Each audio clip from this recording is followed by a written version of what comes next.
সত্যি করে ভাবুন, আপনার জীবন দুশ্চিন্তা, হতাশা আর অস্থিরতায় ভরা। একদিন আপনি এমন কিছু কোরআনের আয়াত শুনলেন যা আপনার হৃদয়কে আলোয় ভরে দিল। আজ আমরা জানব কোরআনের এমন 5টি আয়াত যা শুধু মুখস্থ নয়, বাস্তবে প্রয়োগ করলে আপনার জীবন বদলে যাবে ইনশাআল্লাহ। একটা লোক ছিল, চাকরি হারিয়েছে, রিজিকের কোনো পথ খোলা নেই।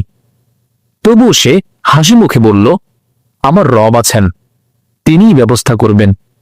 কিছুদিনের মধ্যেই আল্লাহ তার জন্য এমন পথ খুলে দিলেন যা সে কল্পনাও করেনি।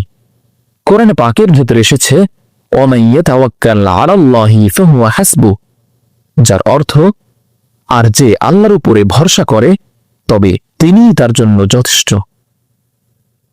অন্যদিকে একটি হাদিসে এসেছে, যদি তোমরা আল্লাহর উপর প্রকৃত ভরসা করতে পারো তবে তিনিই তোমাদের জন্য সেইভাবেই রিজিক দিবেন, ঠিক যেভাবে তিনি পাখিদেরকে রিজিক দেন।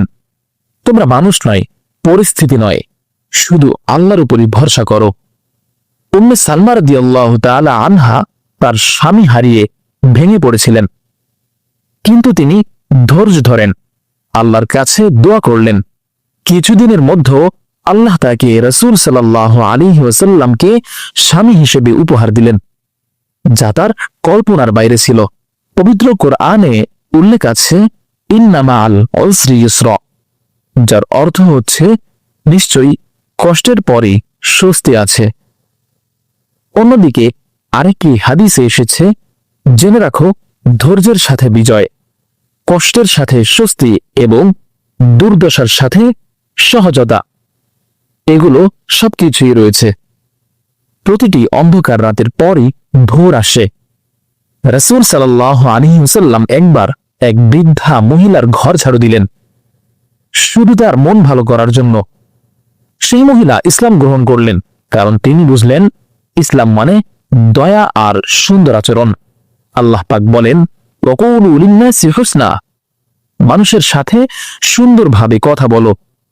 রাসূল সাল্লাল্লাহু আলাইহি ওয়াসাল্লাম বলেন, তোমার হাসি তোমার ভাইয়ের জন্য সাদাকা।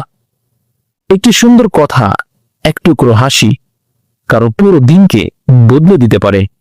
মক্কা বিজয়ের দিন যারা রাসূল সাল্লাল্লাহু আলাইহি ওয়াসাল্লামকে নির্যাতন করেছিল, তিনি বললেন, আজ তোমাদের কোনো অপরাধ নেই। শত্রুরা বন্ধুতে পরিণত হলো। আল্লাহ পাক বলেন, ফাফু আনহুম ওয়াসফাহ, যার অর্থ হচ্ছে আর ক্ষমা করো, উপেক্ষা করো। যে ক্ষমা করে আল্লাহ তার মর্যাদা বৃদ্ধি করে দেন। ক্ষমা করলে মন হালকা হয়, হৃদয় শান্ত হয়। এক ব্যক্তি রাসূল সাল্লাল্লাহু আলাইহি ওয়াসাল্লামের কাছে এসে বললেন, আমার জন্য ইসলামের এমন কাজ বলুন যা সহজ। তিনি বললেন, তোমার জিহ্বা যেন সর্বদা আল্লাহর জিকিরে সিক্ত থাকে, কারণ আল্লাহ পাক বলেন, আলা বিযিকরিল্লাহি তাতমাইন্নাল কুলুব, আল্লাহর স্মরণে অন্তর শান্তি লাভ করে।